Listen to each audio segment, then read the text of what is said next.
Okay, so first I want to give a big welcome back to all of you guys joining me for another video. I want to say right now, we have some absolutely monumental updates for the day, and a lot of updates actually that ended up happening like right after I recorded yesterday, so they kind of snuck in there at the end of the day, but we're going to talk about them. They're very, very important, and we are literally seeing Elon Musk opening up the possibility of the largest merger we have ever seen for not only Tesla, not only SpaceX, not only Starlink, but, so many ventures under his umbrella. And I think a lot of people right now really do not fully understand that Musk is on a path to really innovate even in areas that a lot of people just didn't think about, right? A lot of people, when they think about social media, for example, when they think about, satellite services, all that stuff, people oftentimes, I think, they think Elon Musk and they think cars, right? Cars.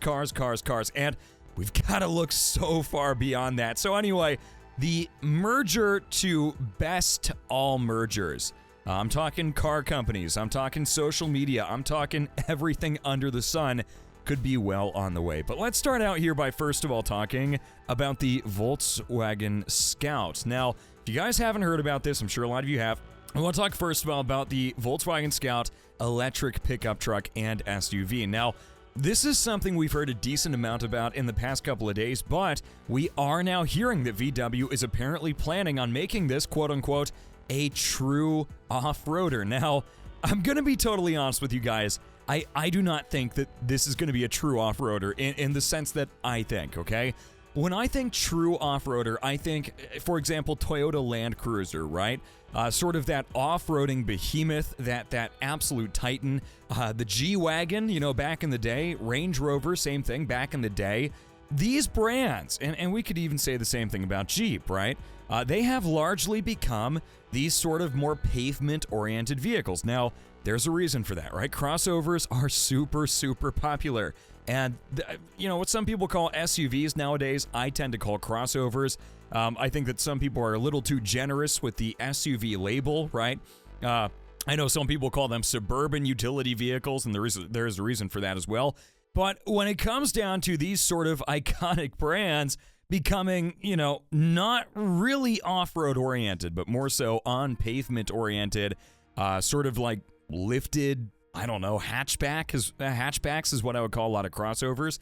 They really don't bring this image of true off-road vehicles to mind. And I think that, in my honest opinion, because we have seen that really become a trend, and because these sort of crossovers, these on-the-pavement crossovers, are so much easier, so much more inviting, so much more accepted in the current automotive space, I think that, again, we're going to see Volkswagen saying, yeah, these are true off-roaders. These are going to do everything that, for example, a Toyota Land Cruiser was, maybe a Cybertruck would do.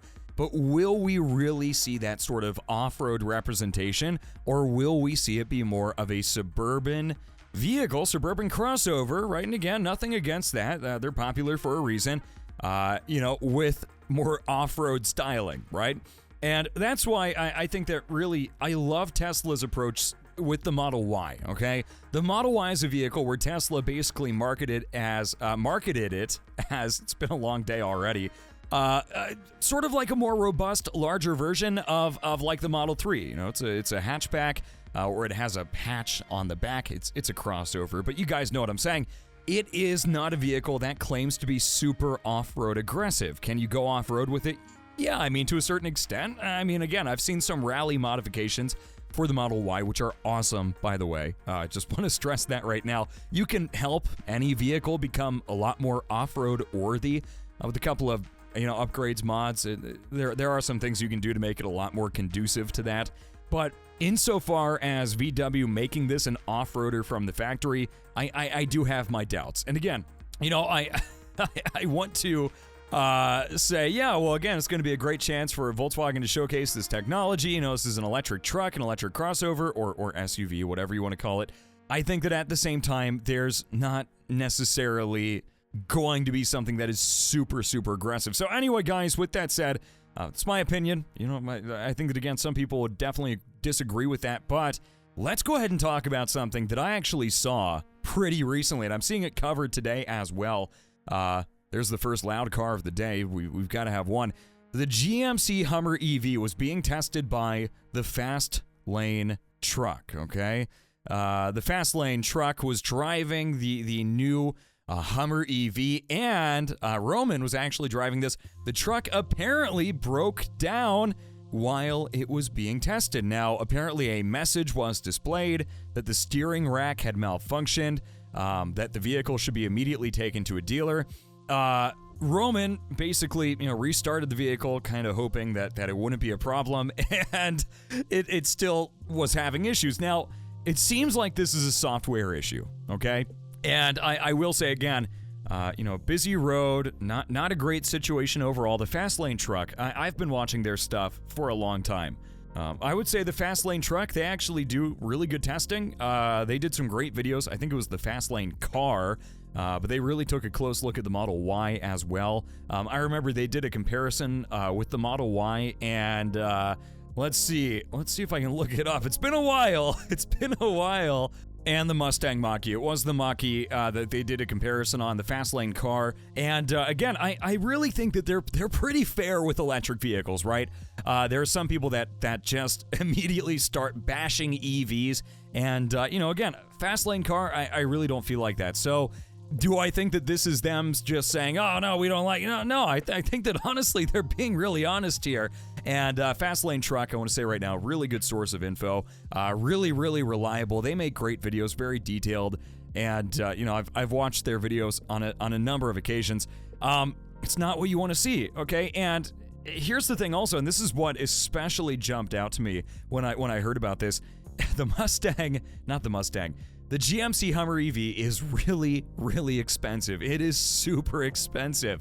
So, these have been selling for hundreds of thousands of dollars. And yes, I mean that, hundreds of thousands. We're not talking even $100,000. We're talking like $200,000. They've been going at auctions for really, really high sums of money. And it's just wild that this is a thing that we're seeing right now. I don't think this is something that GM is having a persistent issue with. It could be something related to maybe a lemon. So I do want to note that as well. But again, when companies are getting into the EV space, they've got to hit hard, they've got to hit right, and they've got to get it right the first time. Stuff like this really will make people lose interest oftentimes in companies that aren't as familiar with EVs. I've said this a couple of times from a couple of different angles, but two things I think companies need to do right now if they want to be competitive at all. They've got to have enough volume for their cars, okay? So many EV makers, it seems like, are just saying, oh, well, we're going to have like 50 of these and you can buy them, and then boom, they're sold out. You can't find them. It's an issue. And then not only that, we're seeing some EV companies now, or some companies that are working on EVs. I think the Chevy Bolt EUV, those come to mind with this as well. We see these companies working on these, and they also are having issues, and it's going to make people go, well, if I want to adopt this technology that I'm not as familiar with, I want to go with a company that's more reputable, right? A company that's been doing this for a longer time. That's where Tesla steps in. That's where Tesla really dominates this competition, and that's noteworthy, okay? It's really something that people cannot forget about, and it's something that you don't want to forget about, because EVs, when it comes down to it, this sort of, experience level, it really does matter a ton. Anyway, guys, let's go ahead and move on now to what I would consider the most substantial update for the day. And this is what I think really opens up the possibility of Elon Musk starting the merger to end all mergers. Now, I've started about Tesla. I've talked before. I apologize, guys. It has been a long day. I've talked before about Tesla buying other EV companies. And that is something I still honestly think is very much a thing, okay? I think that we are going to see Tesla really pushing hard with this, really getting out there, buying up other companies, whether it's their assets, whether it's buying companies outright. I'm not going to, fixate on that too much right now, but I think that there's a very good chance that we will see smaller electric vehicle companies struggling in the near future. And I think that there's a very good chance that Tesla, for example, could step in and buy them out, buy them up, integrate them with the larger company. Now, it's not going to stop there, okay? I think that if Elon Musk starts buying up these smaller companies, whether it's car companies, whether it's media companies, whether it's, news stations, I'm not going to be too particular right now, whether it's battery companies, he is starting to realize, and I think he's always kind of known this, Musk is a serial entrepreneur. He's a guy who really knows how to get things done with companies. He is starting to realize that his money can go very, very very far, okay? And not only that, Elon Musk is also very well connected. He's very experienced. He works with a lot of very influential people, and they can also help Musk attain a lot of his merger and acquisition goals. Now, you guys are probably already thinking about what I'm talking about here, and I'm sure a lot of you guys are already on point with this, okay?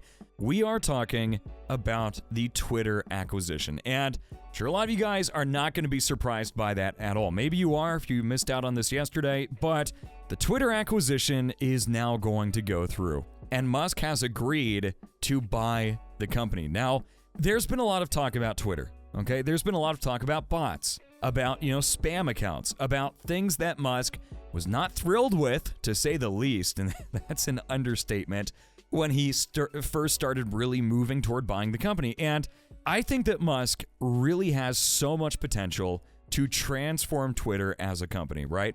To get in there, to take the reins, and to really step Twitter up and make it what it had the potential to be even a long time ago.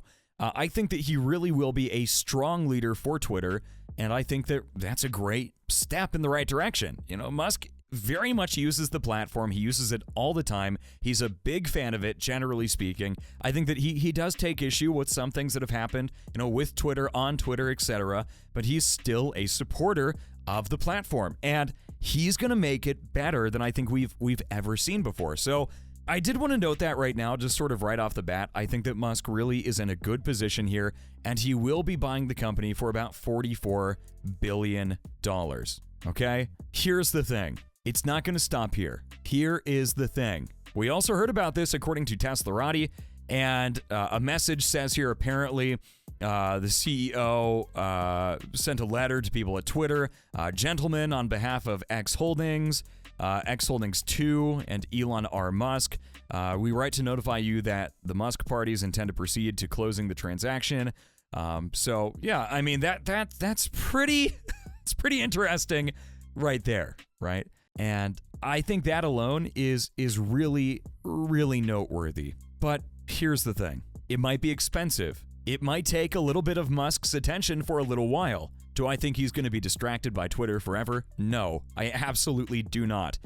Musk has a long history of running companies, starting companies. He knows how to manage this stuff, okay? So seriously, keep that in mind, okay? But here's the thing. He also talked about this afterward, pretty late into the evening, and said, and I quote, "Buying Twitter is an accelerant to creating X," his company X, okay? The everything app. Now, this is interesting because he refers to it as an app. In my words, and from what I've heard about X so far, I would refer to it more so as a company than an app. But again, we'll have to wait and find out, okay? And then a Twitter user, Larkening, responded to this and said, "I think it would have been easier to just start X from scratch, though." Musk responded and said, "Twitter probably accelerates X by 3 to 5 years, but I could be wrong." Now, I'm going to say right now, Twitter is already a known entity, okay? And yeah, people could say, well, Musk has enough influence, he's got enough sway to, to start something out and just say, this is what I'm focusing on, okay? This is what I'm focusing on. We're making a new company. This is what it's going to be. And, again, I think that this really does give him a very, very strong head start because it is a known entity. People already know what Twitter is. They understand it. It's already in the zeitgeist. And it is sort of its own PR campaign to a certain extent, right? With the acquisition of Twitter, with this ongoing saga, with Musk kind of going back and forth, it is its own PR campaign in its own right. And I think that that's extremely, extremely noteworthy, okay? So he's buying Twitter. So far, Tesla stock today down by about 4%. We already know that people have kind of been thinking, well, is Musk going to is he going to, be able to juggle this with Tesla, SpaceX as well? Twitter stock is up quite a bit from the other day. We saw the price jump up from the low 30 range to the low 50 range. And, I think obviously people see some potential here with Musk leading Twitter forward. And I think that that's absolutely understandable. Okay, I think there's a lot of potential here. I think Musk very much can lead the two companies, the multiple companies at once. Here's the thing. In terms of this company X, okay, what I really want to drive home here, in my opinion, is that it gives Musk the opportunity to start more aggressive mergers and acquisitions, okay? And to build his portfolio of companies in a way that I think, in all honesty, a lot of people really did not see possible. It also gives him a strong source of money, I think, as well, for Mars and for expanding to other planets. Because remember, when it comes down to Elon Musk's fortune, that is his goal in the end, okay? That is really what he's looking toward. And I think that's very noteworthy as well. So guys, I think really this is opening up the door. A lot of mergers could be on the horizon, and I think that matters quite possibly a lot more than people understand. And I don't think it's going to just be limited to media, to social media. I think we could very much see car companies, Rivian possibly. I've talked about that. Lucid, even Ford, maybe Mercedes. Again, none of these are for sure. I want to clarify that right now. That's all my speculation, but I think there's a chance here that smaller companies could be bought up, and I think that we could see some very, very aggressive movement here from Musk, really pushing to make this a reality. So please let me know what you guys think about this as well. Seriously, give me your thoughts and opinions, guys. Thank you so much for watching. Dropping the like helps a ton. Subscribing helps a ton. Sharing with your friends, it helps a lot. Let me know what you guys think. Have a great one. Adios.